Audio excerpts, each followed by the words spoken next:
Quick question. Someone asks you something in English and you have no idea what the answer is. What do you say? I don't know. Exactly. And that's fine. But today we're going to give you 10 ways to say it that sound way more natural, confident, and intelligent in real conversations. Welcome back, everyone. I'm Emma, and today I have my favorite guest back in the studio. Alex, say hi. Hey everyone, I'm Alex, and I'll be honest, I used to say I don't know in every other sentence when I was learning English. So this episode is basically made for me. And that's exactly the point. I don't know is not wrong, but there are much better options depending on your situation. So let's get into it. We have 10 phrases, real examples, and by the end, you'll never be stuck for words again. Okay, phrase number 1. Instead of I don't know, try I'm not entirely sure, but... Ooh, I like that. It sounds honest, but still confident, right? Exactly. You're not pretending to know everything, but you're still contributing to the conversation. For example, Alex, ask me something tricky. Sure. Emma, what time does the last train leave on Sundays? I'm not entirely sure, but I think it's around 11 p.m.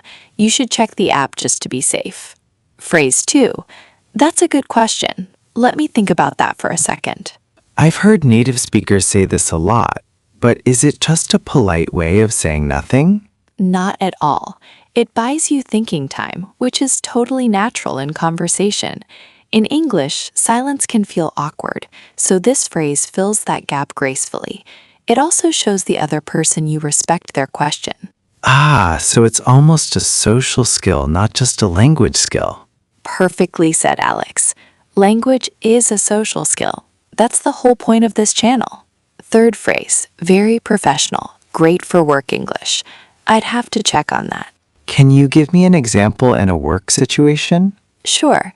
Imagine your boss asks, what's the budget for Q3? And you don't have the number in front of you. Instead of I don't know, you say, I'd have to check on that. I'll get back to you by this afternoon. That sounds so much more professional. I don't know in a meeting would be a bit embarrassing, right? It can be.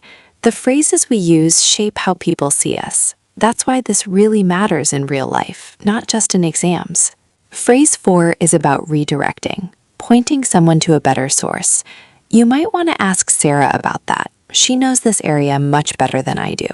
I love this one. It's honest and helpful at the same time. Exactly. And it doesn't leave the other person stuck. You're admitting a limit, but immediately offering a solution. That's good communication in any language. Phrase 5. Great when the topic is new to you. I haven't really looked into that yet, but it sounds really interesting. This one feels very honest without sounding careless. Right. Haven't looked into it yet implies you could find out. You just haven't had the chance. It's much more open and humble than a flat, I don't know. Phrase 6 is more formal, ideal for professional or academic settings. That's a bit outside my area of expertise, I'm afraid. Ooh, I like I'm afraid added at the end. It sounds very polite and British. Spot on. I'm afraid in British English doesn't mean you're scared. It's a polite softener. It makes the admission feel more considerate. You can also say, that's not really my field, to be honest. Phrase 7 is a brilliant idiom. I'm drawing a blank right now. Drawing a blank. What does that mean? Great question. Imagine trying to remember something and your mind is just empty, like a blank piece of paper. So drawing a blank means you can't recall something at this moment. It's very natural in spoken English. Oh, that's such a vivid image. So I could say, sorry, what's her name? I'm drawing a blank. Perfect usage, Alex. Absolutely natural. Speaking of memory, phrase 8. It's on the tip of my tongue. Yes, I know this one. When you almost remember something, but not quite.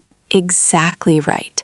You can almost feel the word. It's right there, but you just can't get it out.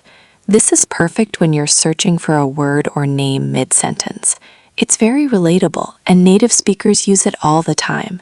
Even native speakers forget words? That's reassuring for us learners. Absolutely. Memory has nothing to do with language level, so use this phrase freely. Phrase 9, more cautious and measured. I couldn't say for certain, but my understanding is that. This sounds very thoughtful, like someone who thinks before they speak. That's a great observation. This phrase signals intellectual caution. You're saying, I have some knowledge, but I'm not 100% confident. It's especially useful in academic discussions, presentations, or when you don't want to spread misinformation.